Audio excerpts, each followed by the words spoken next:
আমি তোদের রাজা হরিশ্চন্দ্র রে, এক সময় তোদের কত কিছু দিয়েছি, আমি কত কিছু দান করেছি তোদের, কিন্তু আজকে আমার দশা দেখ। এই রাজ্য ত্যাগ করে নদী পার হতে গেলে যে পারের কড়ি দিতে হয়, সে পারের কড়ি দেওয়ার মতো কড়ি আমার কাছে নেই। একটা বার আমায় কৃপা করে পার করে দে মাধব। ওরে এমন সাথে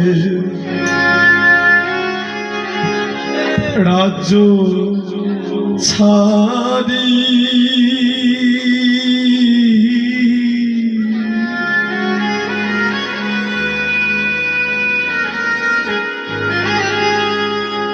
হইলাম মাধব